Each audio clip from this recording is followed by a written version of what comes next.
Welcome to September here in the southeast of England, and welcome to this very eclectic vlog of snippets filmed over the past few weeks, including a very aesthetic 2-day trip to the Netherlands, so stay tuned for that. This footage is actually from the very end of August, when the extreme hot weather and prolonged period without rain triggered a kind of false autumn, with trees turning brown and shedding their leaves early to retain moisture.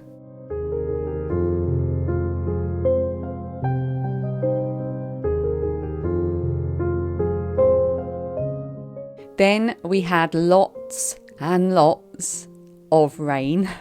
The brown grass turned lush green again like nothing had ever happened. Weeds started popping up everywhere and green shoots could be seen popping through on the woodland floor.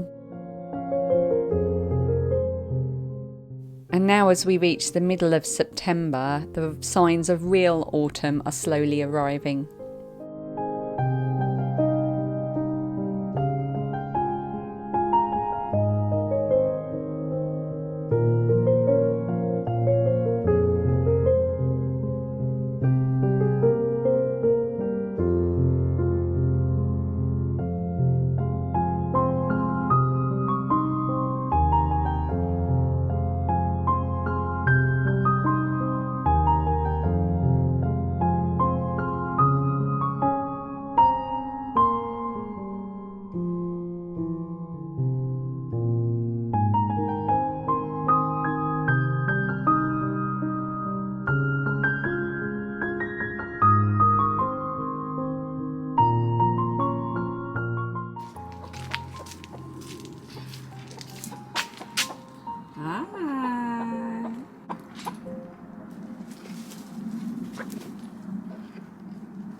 In the garden, the tomatoes and our other plants went absolutely bonkers. So you can see here that the chickens are watching as I do a bit of harvesting of our tomatoes.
Hello and welcome to this vloggy collar. Look, I don't know if you can see this tail, but I have a cat in here. She's not allowed in here, but she was banging on the door. She'd got in through the open back door and she was banging on the bedroom door, so I've had to let her in. She's being really needy. This is not my cat. This is next door's cat. You're a little nightmare, aren't you? She likes cuddles. Hopefully she'll sit on my lap and be quiet. So you'll have just seen some footage from the last few weeks. So I filmed some of my walking around the grounds of where I work in late August, and then again from last week when I was in last week. And this time of year always puts me in the mood for a bit of organising. It's that back to school feeling, and that's what I'm doing now. I'm just doing a bit of prep for my knitting and crochet podcast, which I'll be filming later this week. And so I thought I'd have a little sort out of my podcasting box, which tends to become a bit of a dumping ground for things on their way to their final locations or projects. So I'm surrounded by yarn and furry pom-poms. This is going to be a hat. Isn't that going to be amazing? Oh, this has been in my mind to do for quite some time. What are you doing now?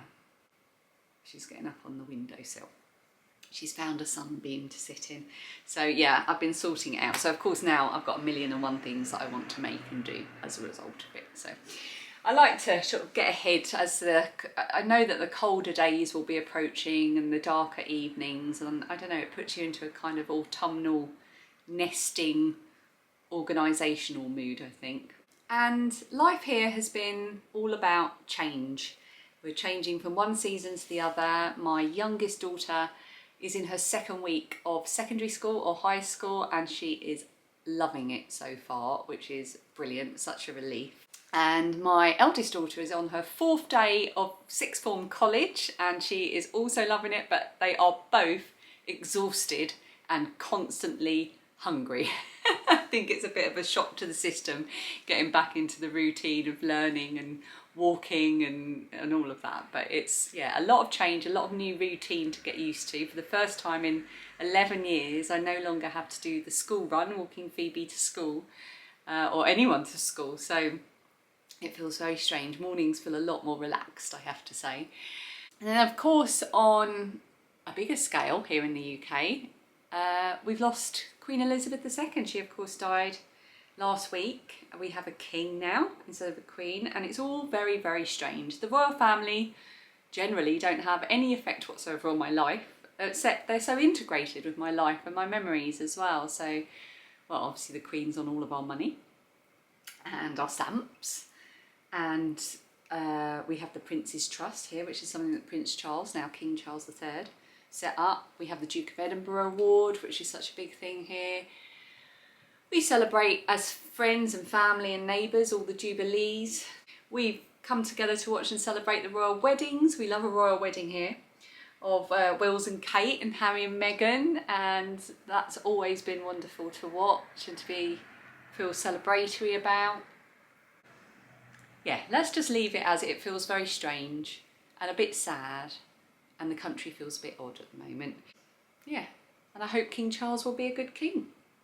And I hope that the work he was doing with charities, especially environmental charities, will continue, because obviously the king is not allowed to do that as far as I'm aware. Right, I'm going to get on with this organising, very fun organising of yarn and other lovely things, and I'm going to leave you with some footage from the last couple of days. I went to the Netherlands. I went to Haarlem, which is a city just about 20-minute train ride away from Amsterdam in the Netherlands.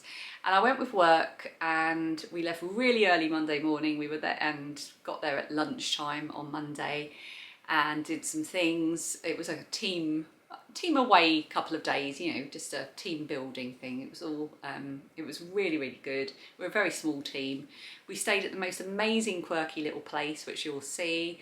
And I just took some random footage basically of our time there. I don't think I'm going to put music over it because I quite like how the sounds can kind of convey what it was like to be there. So I'll probably do it without music. I don't know, I haven't decided yet. But anyway, here's my 2 days in Haarlem in the Netherlands, and I hope you enjoy it. It's really cute, really aesthetic. Makes you want to decorate everything the same way that they decorate things.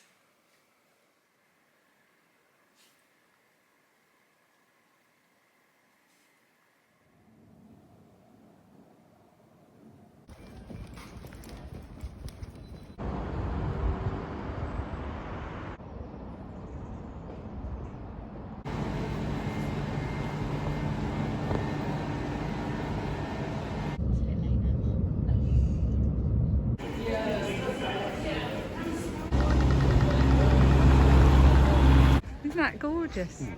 Sorry, I'm looking at that. No.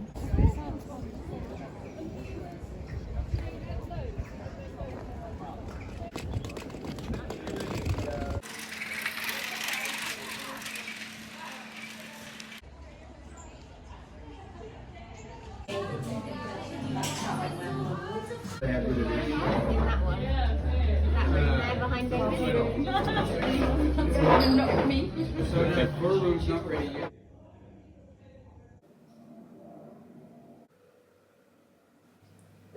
Hello, I am in a hostel in Haarlem, which is just about a half-hour journey from Amsterdam in the Netherlands, and this is my room. Hang on, I'll stand up so I can do a complete 360. Are you ready?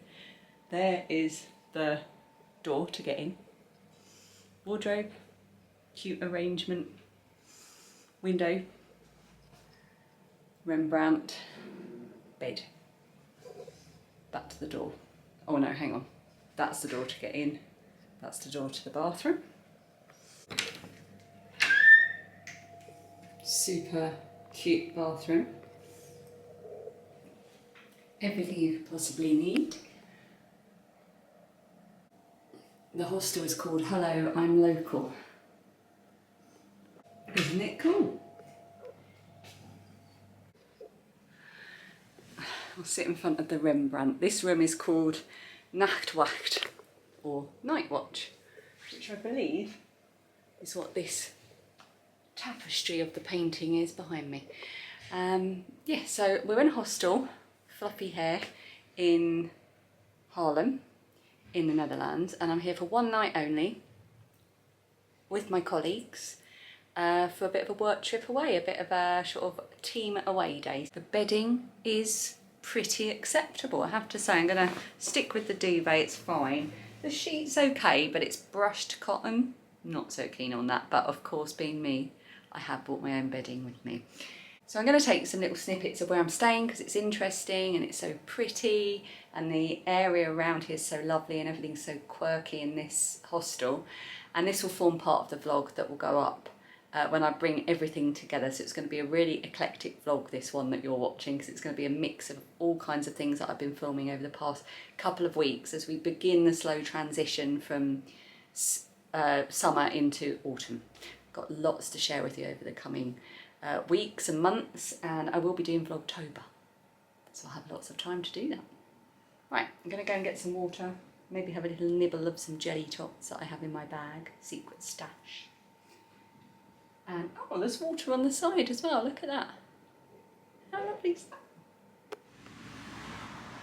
Haarlem is in the northwest of the Netherlands, just outside of Amsterdam. It's famous for its almshouses with leafy courtyards, its museums and its architecture, but it's also really compact and easy to get around. Plus, every turn seems to reveal another gorgeous scene and usually another tempting cafe.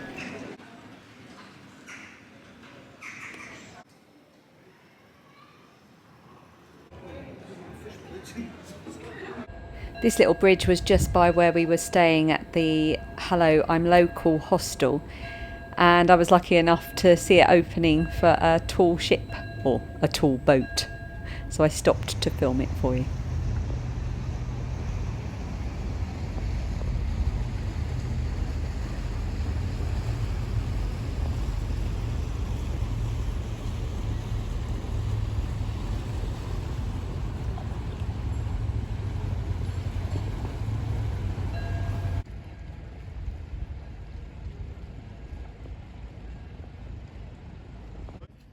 We visited the Moulin d'Adrian, which I'm sure I am pronouncing incorrectly.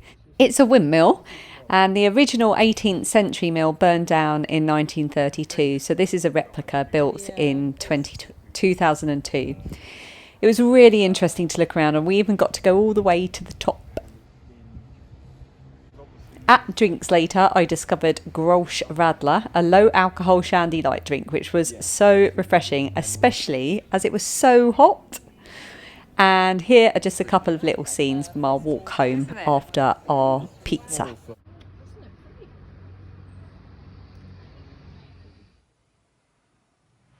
Day 2 in Haarlem, and here are a few shots of our hostel, which was so beautifully decorated. I absolutely loved it, and I got loads of ideas for my own decor at home.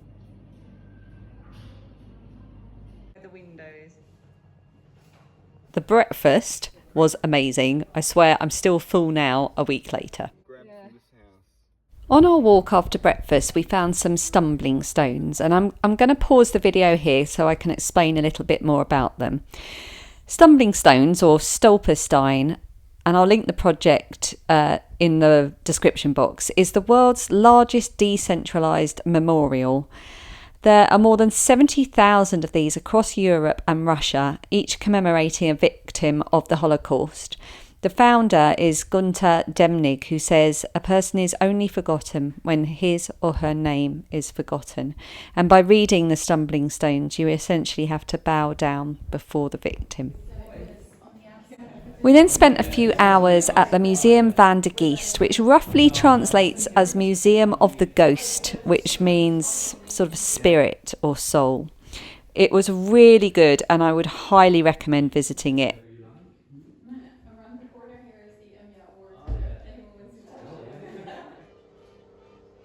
We then had time for a spot of souvenir shopping before getting our train back home to the UK, and this was a fantastic shop. It was kind of half souvenirs and tourist stuff and half vintage antique collectibles.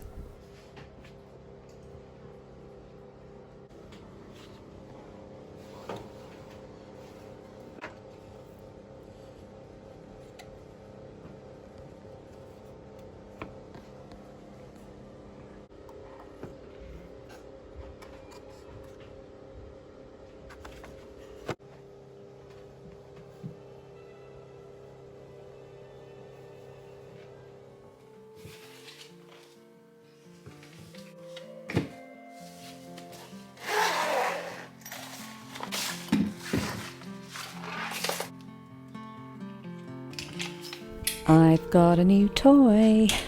I can't resist filming gadgets. So this is a newer tripod. It's the newer TM254. I will link it underneath in case you're interested.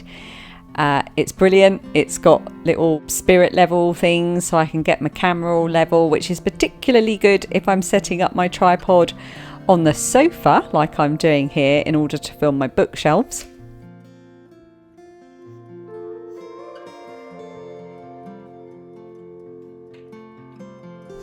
So although this isn't sponsored, Newer have given me this tripod for free to try out and give my opinion on.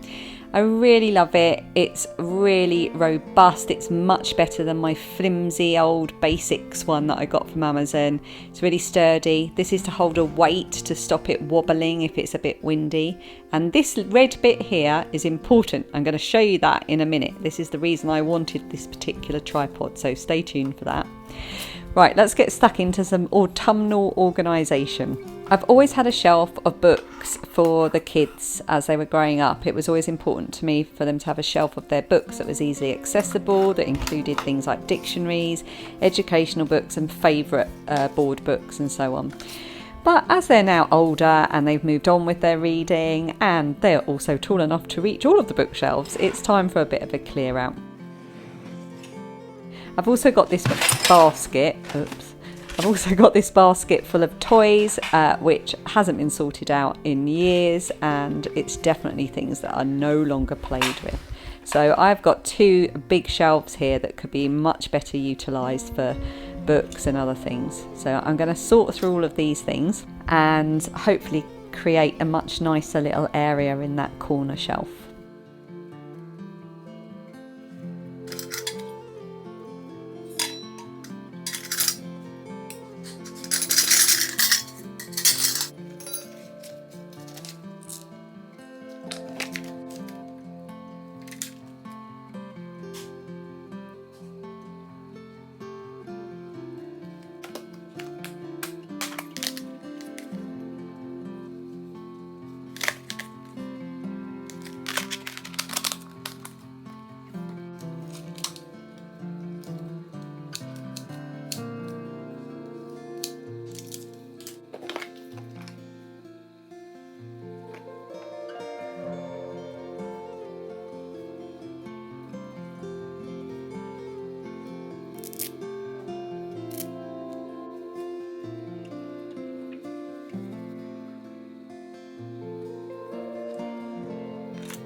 So I'm in the bedroom and I've just been grabbing a load of books that have been in a box for ages because they don't have a home, and I'm just trying to work out if their home is going to be downstairs or not.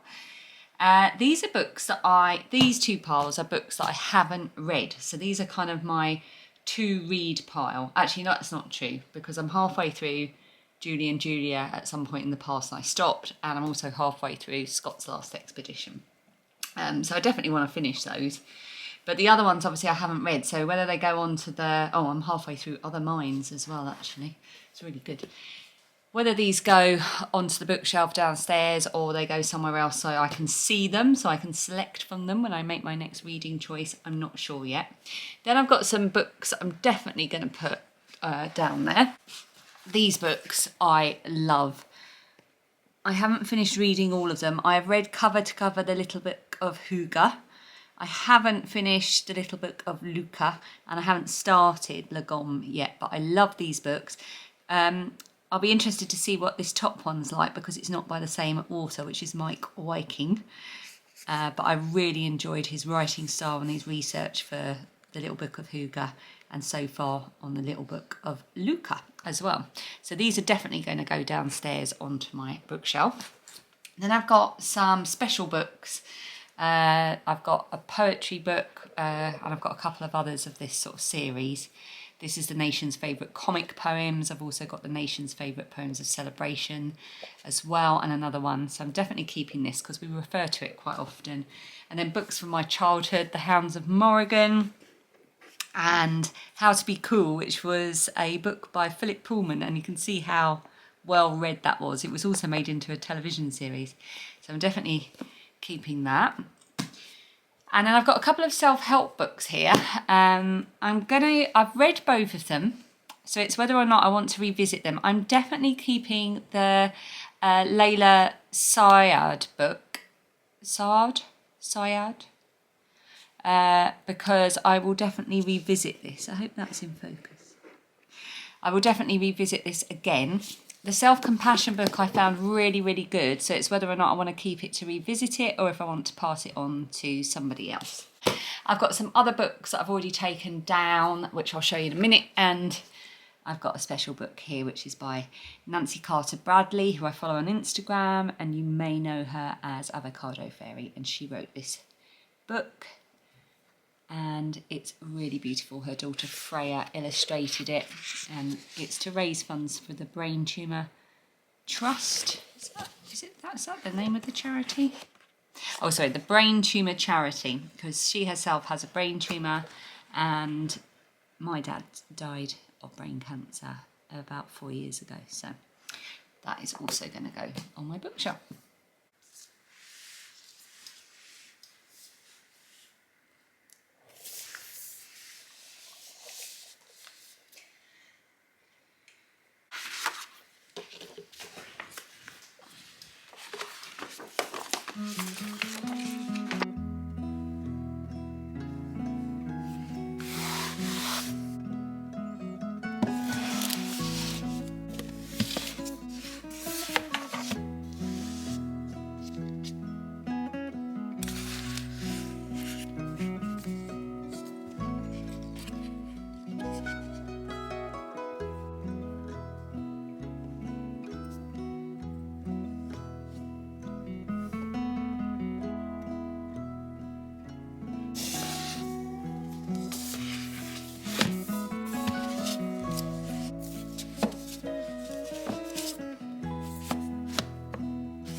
You're in my shot, Dan.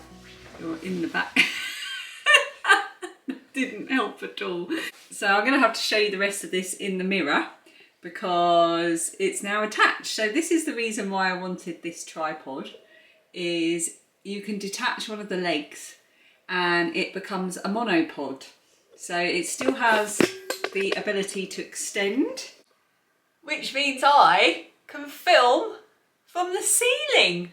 Why would you ever need to film from the ceiling? Well, I won't, but when I'm going for a walk, for example, it'll be handy. So we're going to go for a walk now, all of us, and I'm going to take you with us on the monopod.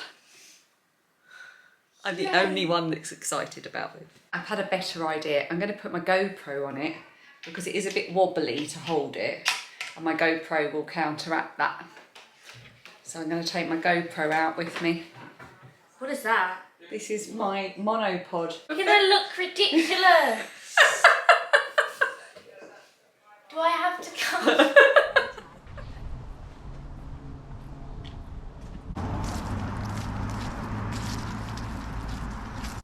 There's quite a few.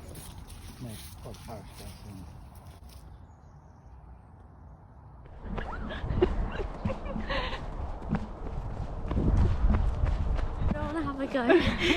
And now here are some. So guys, welcome back to the vlog. Don't even have a clue if you can see me. But this is great. Look at this view we have here today. And welcome back. So today we are just going to be taking a little walk in the countryside, really.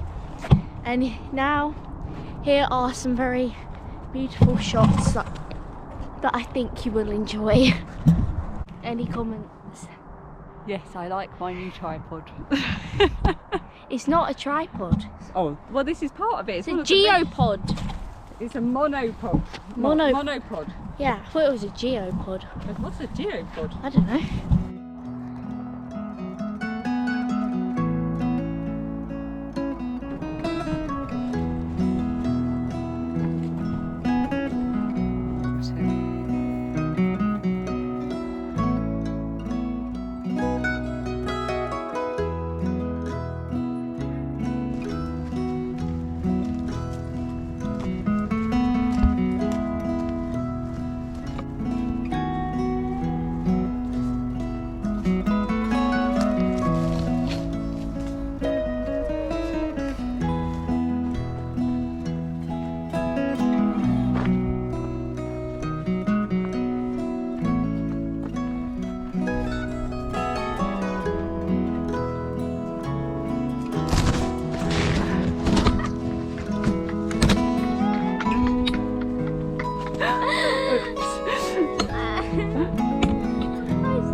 It's on. Oh, hello. Ooh.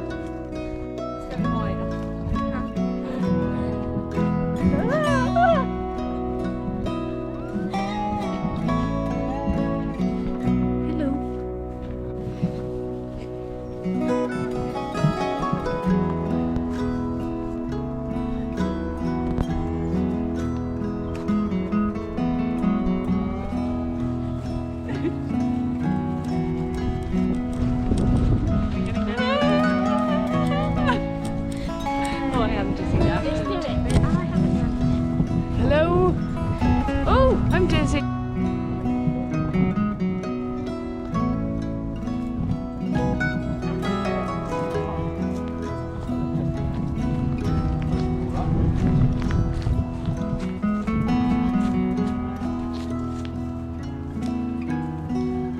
We can see our house from here.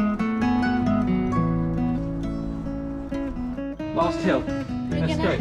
do a race. Are we going to run? Yeah. Yeah, everyone needs to start here. 3, 2, Last one up the hill, let's 1. cook dinner.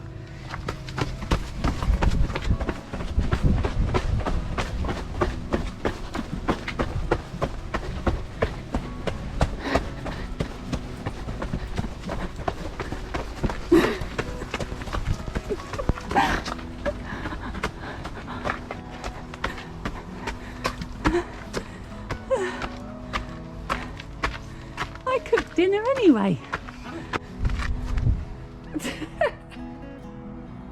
And how's that for an autumnal walk?